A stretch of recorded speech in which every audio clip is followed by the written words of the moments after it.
नमस्कार। आज हामीले चाहिँ डेली व्यवहारमा प्रयोग हुने, हामीले खानपान, हामीले गर्ने उठबस यी आदि कुराहरू हामीले गरिरहेको हुन्छ। तर पनि हामीले स्वास्थ्य लाइफ बिताउनलाई हामीले के गर्नुपर्छ भन्ने कुराहरू चाहिँ आज मैले यो यात्रा प्रोडकास्ट मार्फत तपाईँहरू सामु आज मैले 10 वटा रुल जुन स्वास्थ्य लाइफ बिताउनका लागि अनिवार्य छन् ती कुराहरू मैले भन्छु। जुन कुरा चाहिँ हामीले डेली प्रयोगमा गर्ने कुराहरूलाई अलिकति मात्र पनि हामीले सुधार गर्न सक्यौँ भने यो चाहिँ हाम्रो लाइफलाई चाहिँ हामीले हेल्दी राख्न सक्यो। त्यही भएर आजको यो प्रोडकास्टमा आज मैले 10 वटा हेल्दी लाइफ बिताउनका प्रयोग गरिने टिप्सहरूको बारेमा भन्छु। नम्बर 1 मा हो हामीले प्रयोग गर्ने नुन। हामीले प्रयोग गर्ने नुन कस्तो नुन प्रयोग गरिरहेका छौँ त भन्दा हामीले अहिले प्रयोग गरेको नुन भनेको चाहिँ सेतो नुन हो। तर त्यो नुनको सट्टामा हामीले यदि रकी सल्ट अथवा यसलाई हिमालय सल्ट भन्छ, यदि हामीले त्यो चिजहरू खाने गरियो भने कोही मान्छेलाई प्रेसर छ भने पनि त्यसले प्रेसर बढाउँदैन। त्यही भएर नम्बर 1 मा हामीले जान्नै पर्ने कुरा हामीले चाहिँ सकेसम्म हिमालय सल्टको नुन चाहिँ हिमालय सल्ट चाहिँ हामीले खानेकुरामा नम्बर 1 मा प्रयोग गर्ने। अब नम्बर 2 मा हामीले गर्नै पर्ने अर्को कुरा के हो त भन्दा खाना खाएपछि कम्तीमा रातिमा खाना खाएपछि कम्तीमा पनि हामी 500 पाइला हिँड्नुपर्छ। कम्तीमा खाना खाइसक्यो, खाना खाना बित्तिकै नसुत्ने, कम्तीमा 500 पाइला हिँडेपछि मात्र सुत्ने। यो गर्दा के हुन्छ त भन्दाखेरि यसले नम्बर 1 मा त वेट गेन हुन दिँदैन, यसले धेरै वेट हुन दिँदैन हाम्रो शरीरलाई। अर्को कुरा चाहिँ हाम्रो शरीरको जुन एसिडिटी बढ्ने जुन प्रक्रिया हो त्यो चाहिँ कम हुन्छ अथवा एसिडिटी हुन यसले रोक्छ, कम गर्छ। अर्को चाहिँ हामी 500 मिटर हिँडेर अनि हामी आएर बेडमा बस्यौँ भने चाहिँ हामीलाई राम्रो निद्रा पनि लाग्छ। यो हो रुल नम्बर 2। अब रुल नम्बर 3 मा के हो त भन्दाखेरि खाना हामीले खाइयो, खाना खाएको कम्तीमा पनि आधा घण्टा खाना खाएको आधा घण्टा पछि मात्र हामीले पानी पिउने गर्नुपर्छ। कम्तीमा त्यो आधा घण्टासम्म हामीले खाना खायो, खाना खाएको आधा घण्टासम्म हामीले खानेकुरालाई त्यहाँ सेटल हुन दियो भने त्यसले के गर्दैन त भन्दा खाना खाना बित्तिकै पानी पिएमा यसले पचाउने प्रक्रिया पनि त्यहाँ जुन एसिडहरू हुन्छन् त्यो एसिडहरू चाहिँ डाइल्युट हुन्छ, मतलब बढी घुल्छ र खानालाई पचाउन जुन चाहिने कन्सन्ट्रेसन हो एसिडीको मात्रा त्यो चाहिँ कम हुन जान्छ र खाना पचाउने प्रक्रिया पनि कम भएर जान्छ त कम हुन्छ। त्यस्तै अनि खाना खाँदा बित्तिकै हामीले पानी पिउने बानी गरिएको छ भने त्यो चाहिँ आजदेखि छोड्नु पर्ने। जसको पेटहरू ठुलो पेटहरू भएको छ अथवा बेली पेटहरू ठुलो पेटहरू भएको छ त्यस्तो मान्छेहरूको यदि खाना खाँदा बित्तिकै पानी पिउने बानी छ भने त्यो बानी चाहिँ आजदेखि छोड्नु पर्ने हुन्छ। अर्को छ रुल नम्बर 4। रुल नम्बर 4 भनेको अथवा नियम नम्बर 4 मा के हो त भन्दा कम्तीमा दिनमा 2 देखि 4 लिटरसम्म पानी पिउने गर्नुपर्छ।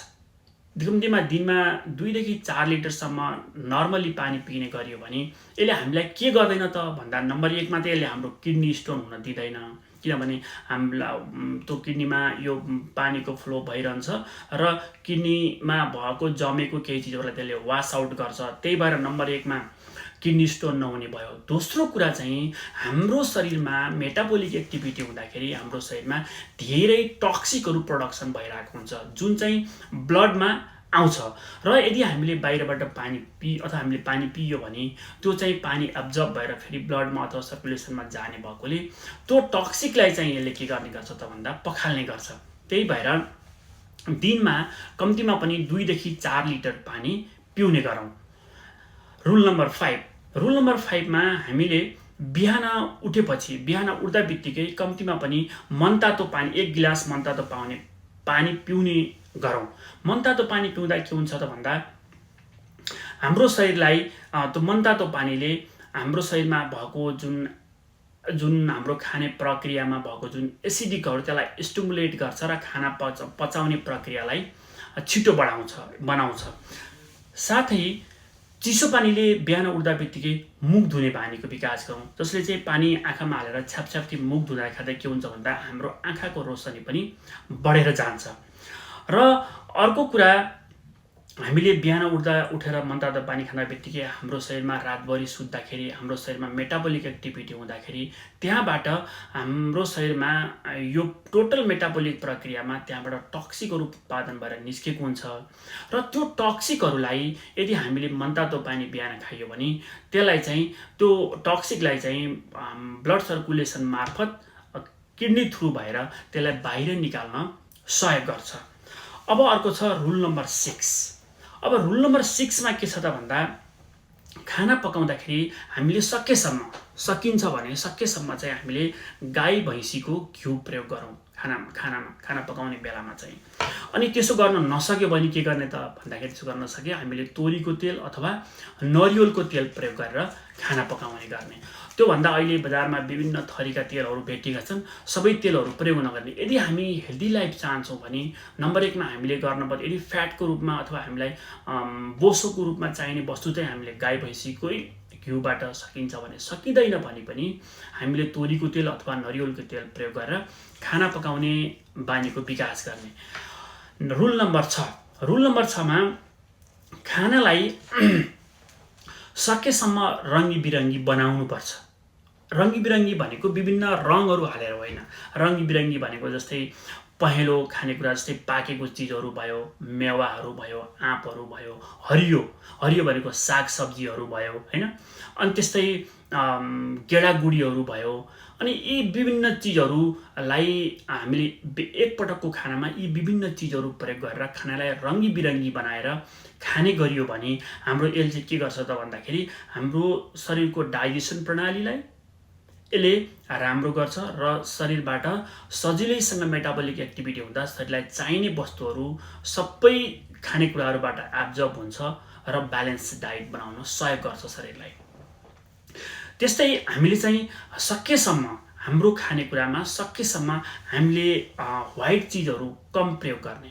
व्हाइट चिजहरू भनेको सेता चिजहरू भनेका के हुन् त भन्दा सेतो चिनी अनि सेतो नुन अनि यस्ता चिजहरू चाहिँ हामीले सकेसम्म सेतो फ्लावर अथवा सेतो चामल जुन चाहिँ सकेसम्म यस्ता चिजहरूलाई हामीले कम प्रयोग गर्ने र खानेकुराहरू हामीले खाँदाखेरि चाहिँ ती सेता चिजहरू कम भएको प्रयोग गर्ने। चिनी भयो, सल्ट भयो, खानेकुराको चामल भयो, फ्लोर अथवा पिठै भयो, यी चिजहरू चाहिँ सकेसम्म व्हाइट भएको अथवा वास गरेको चिजहरू नखाने, वास नगरेका चिजहरू अथवा धेरै कम व्हाइट भएका चिजहरू प्रयोग गर्ने। रुल नम्बर 9 मा हामीले चाहिँ रातमा सकेसम्म दही अनि राजमा अनि चामल भनेको भात नखाँदा राम्रो। खाएमा यी चिजहरूलाई चाहिँ दिउँसोमा खाने। किन त भन्दा रातिमा हामीले यी चिजहरू खाइसकेपछि रातिको काम भनेको सुत्ने हुन्छ। अनि सुत्दाखेरि हामीले यस्ता हेभी चिजहरू खाइयो भने हाम्रो शरीरको ओबेसिटी अथवा मोटोपन बढ्दै जाने, पेट लाग्ने यस्तो हुने भएको हुनाले यो चिजहरू दिउँसोमा अथवा काम एक्सर्साइज हुने बेलामा खाने र साँझको बेलामा रातिको समयमा यी चिजहरू नखाँदा हामी हेल्दी लाइफ हुन सकिन्छ। अब रुल नम्बर 10 मा के हो त भन्दाखेरि जहिले पनि रातमा हेभी खाना सकेसम्म नखाने। मैले अघि पनि भने यसले चाहिँ त्यही भएर हल्का चिजहरू खाने, हाई प्रोटिन भएका वस्तुहरू अनि त्यसपछि दुध अनि अन्डा अथवा ब्रेडहरू हामीले चाहिँ रोटी भनेका छौँ, रोटीहरू यस्तो चिजहरू खाने गर्यो भने हामी चाहिँ सकेसम्म रातिमा चाहिँ हेभी फुडहरू नखाउँ भन्छु मैले। यसले चाहिँ के पनि हुन्छ भने डायबिटिक हुन सक्ने सम्भावना पनि भयो। हाई डाइट्स भएपछि त डेली त्यस्तै खाले डाइट भयो भने अनि कोलेस्ट्रोल हुन सक्ने सम्भावना हुने भयो। अनि त्यसपछि अनि रातमा धेरै हेभी खानेकुरा भएपछि हार्ट एट्याक पनि हुन सक्ने सम्भावना हुन्छ भन्छ अनि हेभी वेट पनि हुने भयो। त्यही भएर हामीले रातिको बेलामा चाहिँ सकेसम्म हेभी खानेकुराहरू नखाउँ। यी 10 रुलहरू छन्। यी 10 रुलहरू तपाईँ सबैका लागि फाइदाजनक छ। सबैले प्रयोगमा ल्याउँ, म पनि प्रयोगमा ल्याउँछु।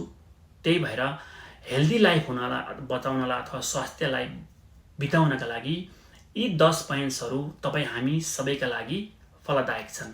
हस्, धन्यवाद। Thank you.